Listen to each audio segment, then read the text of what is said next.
สวัสดีทุกคนยินดีต้อนรับทุกคนเข้าสู่ช่องน้องอูลองซานทุกคนคลิปนั่นน่ะคลิปลงไปเมื่อตอนคลิปมีเสียงน่ะอูฮันนั่นไปใส่แอปตัดคลิปใหม่ทุกคนไปใส่แอปตัดคลิปใหม่แล้ววันนี้ล่ะจักน้องอูก็ตัดปกติเลยตัดคิดว่าตัดตัวเดิมที่มันบดดีอันเดิมเขาก็ตัดออกตัดไปตัดมาตัดไปตัดมาแล้วเนาะแล้ววันนี้ละส่งใส่มือให้มันไปกดทึกอันตัวอันเขาอันเดียวว่าอันปิดเสียงทั้งหมดของคลิปพะนะมันจะมีตัวปิดเสียงทั้งหมดของคลิปพะนะแล้ววันนี้อู้ตัดที่เราอู้ตัดแล้วอู้กะเอ็กพอร์ตอันเดอร์ไว้เนาะเอ็กพอร์ตอันเดอร์ไว้แล้ววันนี้ละอู้เอ็กพอร์ตไปติดเซาแล้วตอนประมาณนั้นมาแล้วอู้จงค่อยมาอัพคลิปสิฮะนะพออัพคลิปไป อัพคลิปแล้วอู้ก็เขียนหัวข้อให้หน้าปกอีกอย่างแล้วอู้ก็ทิมไว้ตั้งเวลาทิมไว้เนาะตั้งเวลาคลิปทิมไว้ปุ๊บแล้วอู้ก็บ่ได้เบิ้งอย่างไรมันแล้ววันนี้มันกวดบ่ได้ว่าคลิปเฮาอันเป็นมันเบิ้งคอมเมนต์บ่ได้แล้วก็คลิปพันเบิ้งบ่ได้เพราะว่าเพราะว่ามื้อวานตั้งแต่มื้อวานมาฮอดมื้อนี้บ่มีสัญญาณนี่นะบ่มีสัญญาณโทรศัพท์อู้ไปอัพคลิปนี้อู้ขี่รถเข้าไปในเมืองไปอัพคลิปทิมไว้แล้วอู้ก็อัพคลิปทิมไว้เขียนหัวข้ออีหยังแล้วอู้ก็อัพได้อู้กลับเข้ามามือปะมาเฮือนมาบ้านสิเนาะคือตอนนี้คือกันนี่นะบ่มีสัญญาณนี่นะแต่ว่าอู้มันแต่ว่าไฟฟ้ามาอู้ก็เลยถ่ายคลิปไว้ในเวลาถ่ายคลิปไว้แล้วก็มานั่งตัดแล้วเขาจะค่อยเข้าไปในเมืองไปอัพสิหานาที่ไซต์แบบนี้เพราะว่าก็บ่ฮู้กันว่าสาเหตุเป็นอย่างคือเน็ตคือบ่ได้เนาะแต่ว่าบ้านอื่นได้แต่ว่าบ้านอู้น่ะบ่ได้ทุกคน ขอโทษขออภัยหลายและสิลบทิมมันก็เป็นตลบเสียนะก็สู้ว่าเขาไปลบทิมปุ๊บเสียแล้วเขาค่อยมาอัพใหม่เสียนะแล้วมันก็จะยอดก็จะดาวลงหมดเลยสิหนะมันบ่มีคนเบิ้งสินะละ AI มันก็จะปิดการมองเห็นของคลิปนั่นเสียนะอู้ก็เลยว่าย่าเลยปล่อยมันไปซะเป็นความผิดพลาดครั้งนึงเนาะบัดนี้สิเบิ้งดีๆแล้วบัดนี้นะเวลาอัพคลิปแล้วเอ็กพอร์ตเดี๋ยวแล้วสิมากดเบิ้งคลิปคืนก่อนเวลาสิอัพคลิปนะเพราะว่าอันนี้เป็นความผิดพลาดอย่างนึงที่ได้ว่าคันถ้าโบมีเรื่องแบบนี้เกิดขึ้นก็คือซีโบเคยกดเบิ้งคลิปก่อนเสียนะเพราะเขาคิดว่าเขาตัดดีแล้วเขาก็เสียนอัพเลยเสียนะทุกคนนะทุกคนเนาะเมื่อนี้ตัวย่อยไปซิดเบ็ดไปแต่เศร้าๆเลยไปจักโมงแม่ไป5 โมงอู้ยังบูตื่นนอนซ้ำ5 โมงนะเพราะอู้ตื่นประมาณ6 โมงครึ่งแล้ววันนี้อู้ไปตลาดไปอันเดอร์มาแล้วทุกคนอู้ต้มพะโล้ไว้ทาตุ้ยก็ให้พ่อเพราะยานว่าเขาเจ้าสิกินอันนี้ของอู้บุอิ่มอู้เสียข้าวปุ้นฮอนทุกคนข้าวปุ้นฮอนสูตรไซยะบุรีเด้อทุกคนเด้อธรรมดามันต้องมีทั่วเน่าใส่น้ำเมื่อกี้อู้ไปเบิ่งทั่วเน่าอยู่นั่นละมันเน่าทิ่มหมดแล้วทุกคนน้องอู้ก็เลยทิ่มเดี๋ยวสิไปล้างตู้เย็นตู้แช่ทางถึงเหือนอยู่น้องอู้ขนเครื่องออกหมดละเหลือแต่สิล้างตู้เย็นเดี๋ยวน้องอู้เสียข้าวปุ้นฮอนสูตรแม่จันกินแต่ญาติแม่จันบ่มักเลยแต่ว่าอู้เคยกินแล้วอู้รู้สึกว่ามันแซ่บทุกคนเดี๋ยวน้องอู้จะไปข้าวปุ้นฮอนก่อนน้องอู้ลวกข้าวปุ้นอะไรอย่างมาละวันนี้น้องอู้จะไปลวกซีนแล้วก็ลวกผักทุกคนไปเดี๋ยวเราไปเบิ่งนำกันว่าวิธีการเฮ็ดเป็นจังไดเนาะนี่ทุกคนอันนี้เป็นน้ำลวกข้าวปุ้นเด้อน้องอู้ไปลวกข้าวปุ้นฮอนนี่น้ำเวลาเขากินนี่เขาต้องเอาน้ำพวกลวกข้าวปุ้นลวกซีนเสียน่ะเอาเป็นน้ำมาทุกคนนี่เป็นซีนนะน้องอู้จะลวกทุกคนนี่ลวกซีนต้มซีนในซุปก่อนเอาน้ำพวกนี้ทุกคนไปเฮ็ดเป็นน้ำมันข้าวปุ้นนะแล้วเขาก็ปรุงมักเผ็ดแป้งนัวเกลือน้ำปลาอันเดียวประมาณนี้นะทุกคนแล้วก็ใส่น้ำซีอิ๊วดำไปเก็บผักกันจ่องมาใส่เดี๋ยวก่อนเดี๋ยวลวกให้มันสุกๆก่อนลวกให้มันสุกๆนะทุกคนเนาะมันยังแดงๆอยู่เดี๋ยวให้มันสุกๆ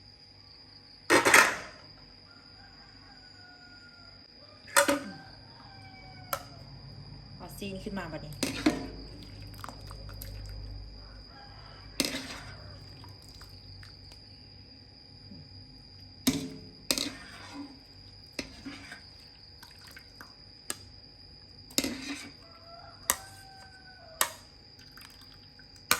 นี่บาดนี้แล้วเราก็สิมาลวกผักเอาผักลงไปลวกทุกคนผักกันจ่องน้ำซีนนี่แหละลวกผักได้ลวกซีนได้ลวกข้าวปุ้นมาเลยใส่พร้อมหมดเนาะ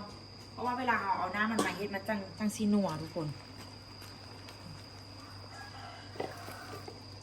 จะเป็นผักบงมันลวกให้หมด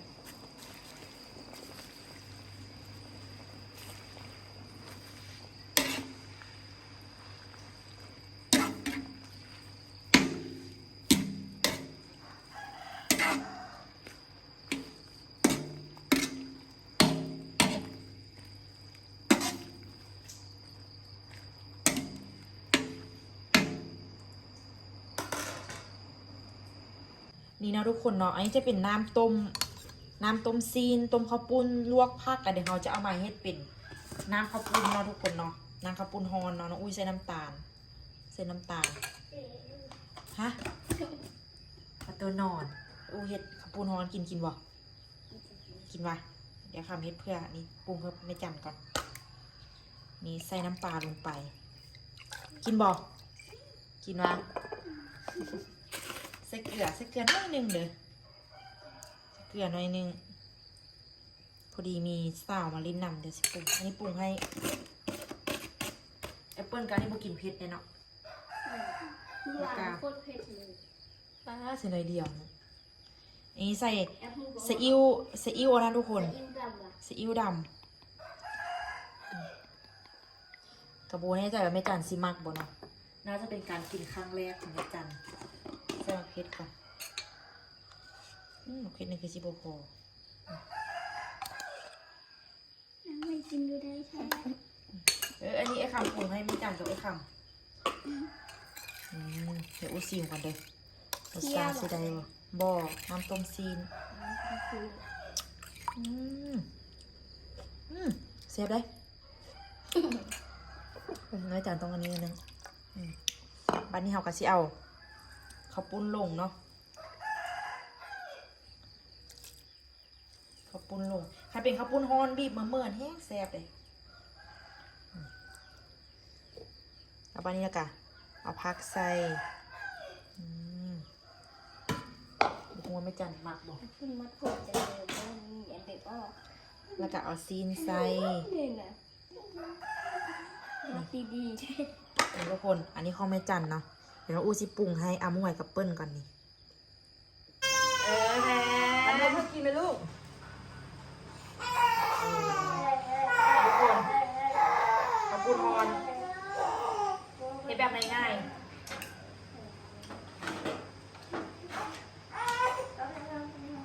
เสียดายซิมกันเลยได้ขอบคุณฮอนสัญญาเสื้อสีอิ๋วนี้ได้แล้วออกว่าน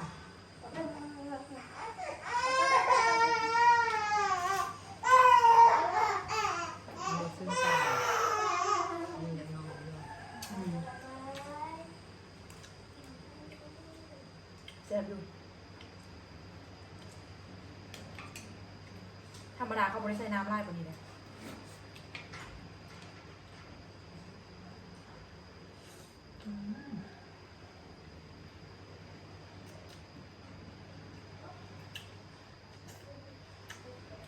ครับ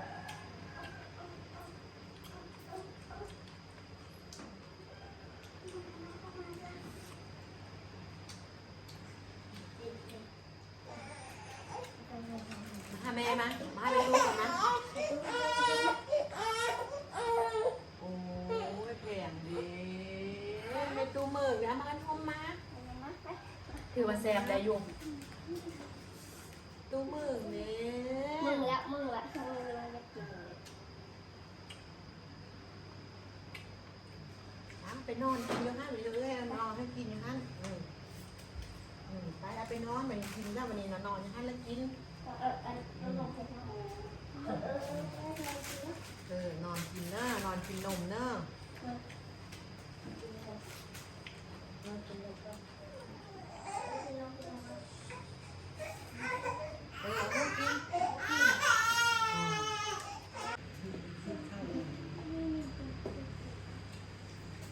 ลินน้ำเอ้ยมาลินน้ำเลย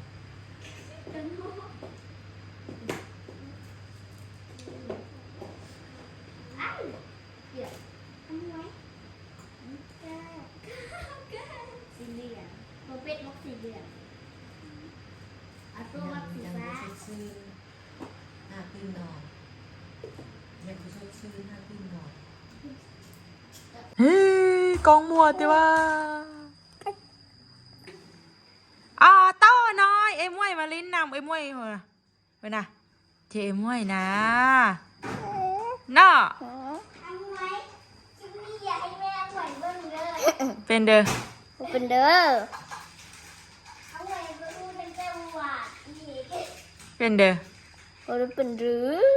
แม่เหมือนว่าแม่เหมือนว่าปูใหม่แต่ว่าดุกดิกเลยดิ หน่วยก็ได้เบิ่งคลิปกับหน่วยบ่เคยเบิ่งว่ะ ถ้ามีก็มึงคลิปเอ้ยบอมอยู่ ปลาที่ต้วยหามาได้ทุกคนได้ซ้ำนี้แหละจักโตอ่ะ1 2 3 4 5 6 7 8อุ้ยได้ปลาบูเด้9อุ้ยปลาบู มีขอเบ็ดที่ไหนเด้อ ฮะ ปลาบูนี่มีขอเบ็ดที่ไหน ปลาเป้าอันนี้นะผมแม่นปลา พ่อน่ะ โอเค1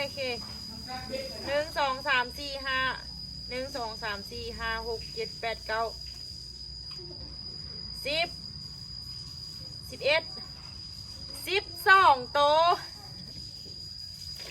เดี๋ยวสิขั่วก่อนบัดนี้เฮ็ดยางไว้บ่เนาะยางไว้กินซะยางมือเล็กมือละน้อยซอกเก็ตมันก่อนเด้อทุกคนเด้อน้องอู้เฮ็ดอันนี้เป็นอันแม่จันสอนทุกคนเห็นแม่จันเฮ็ดแล้วก็เฮ็ดตามแล้วก็แม่ก็สอนบอกว่าเฮ็ดแบบนี้ก็เลยครัวเป็นแต่ก่อนก็เฮ็ดบ่เป็นดอก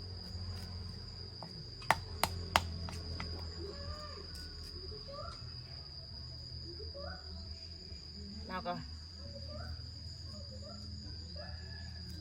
แลกข้างล่างมันอันนี้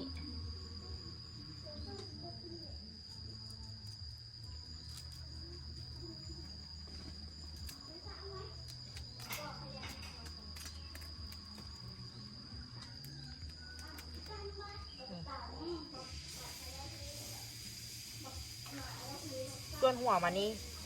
เอามือซับในนี้ทุกคนอันนี้จับมีดแน่นๆ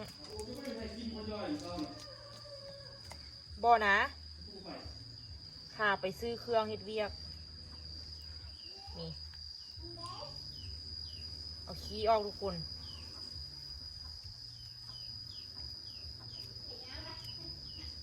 เห็นบ่แล้วก็ปาดนี้นี่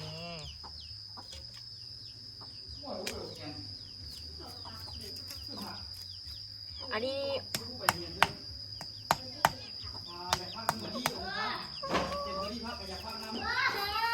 อ้ย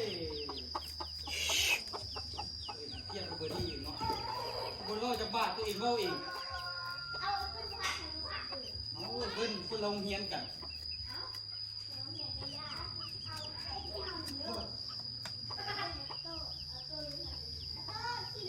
คันได้ป่าใหญ่นี่ย่างแห้งคักไอ้นี่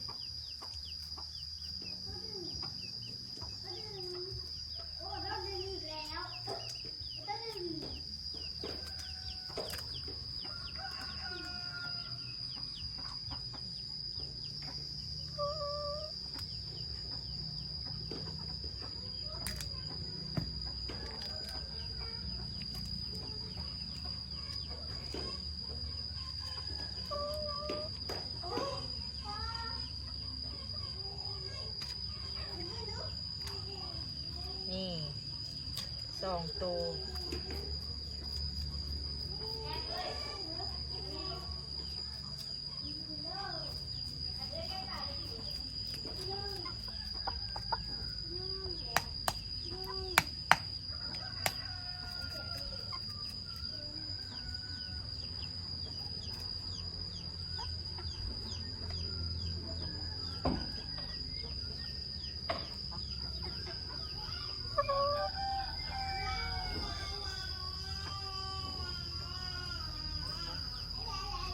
ขี่รถว่ะโตขี่รถว่ะ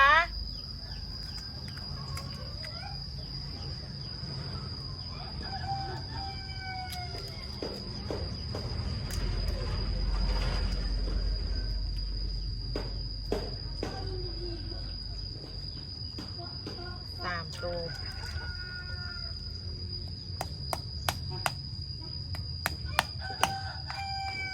วางเลยบอกวางเลยวางเลยนะวางเลยนะ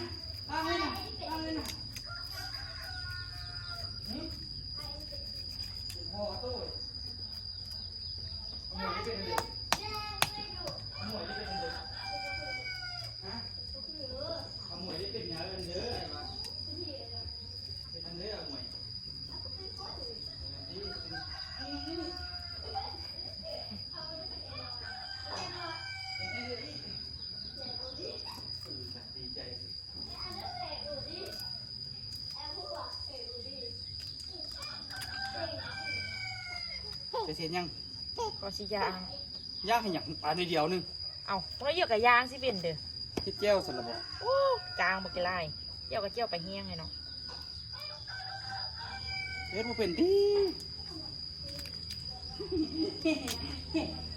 ในตู้เดี๋ยวไปใส่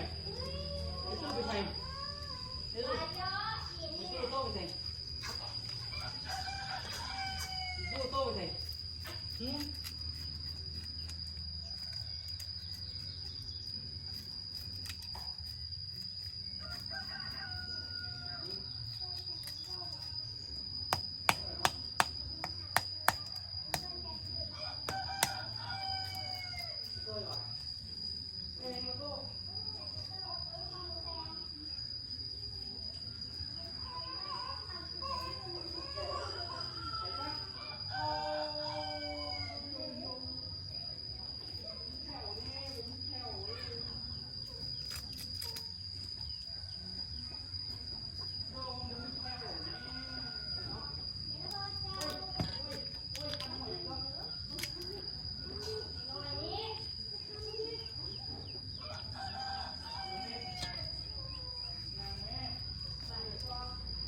แบบนี้ทุกคน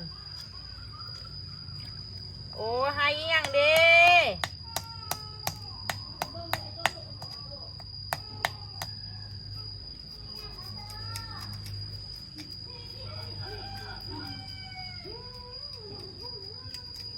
ไปซื้อป่าอย่าต้อเขาเด้อทุกคนเด้อ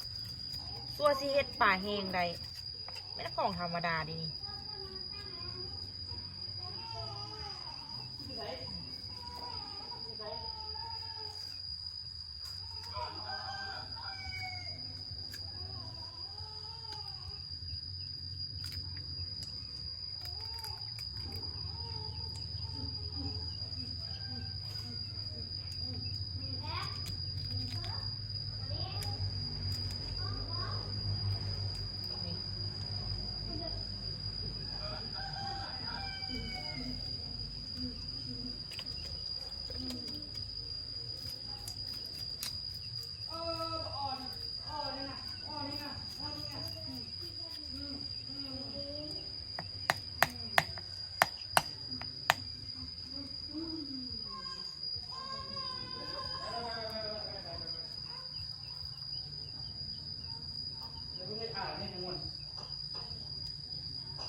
โอ้ย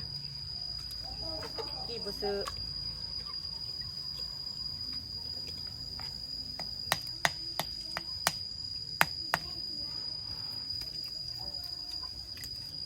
เบิ่งลูกปลาบูกันปลาเป้ากันมันกินเบ็ดข่อยนี่กระซังขนาด อืม กัดปุ๊ดเลยเขี้ยวบงคมหามันนี่ ไม่ล่ะ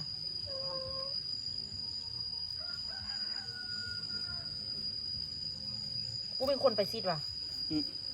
มันบ่ถึงยามมันได้เด้อปลาบ่ขึ้นใช่ไหมมีแต่ปลาน้อยเดี๋ยวท่าอีกนิดนึง ค่อยเห็นแกไปซิดทันค่อยเห็นมันแจ้งเครื่องคุณจำตอนค่อยถ่ายหูปทันถ่ายหูปไว้แล้วมันบอกเลยว่าถ่ายวันที่เดือนอะประมาณเดือนแปด ตอนนั้นข่อยไปซ่าเดี๋ยวเขาไปค่อยโดนแล้วตอนนั้นนะ ประมาณเดือนเจ็ดเดือนแปด มัน เนาะ กลางเดือน7นี่นะ อืม อันนี้เดือนอะไรวะ เดือนหก นี่ เดือนหน้าเนาะ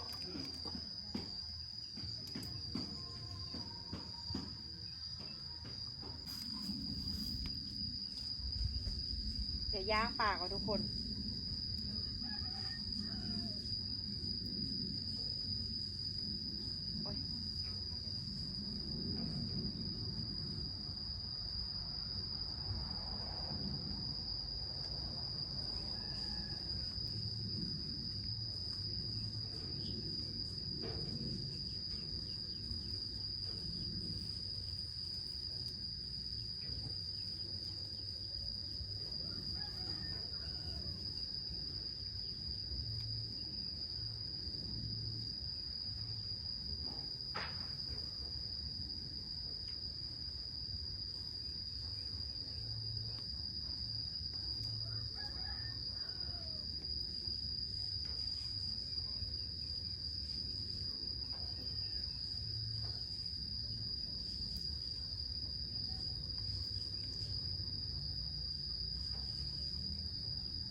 น้องอู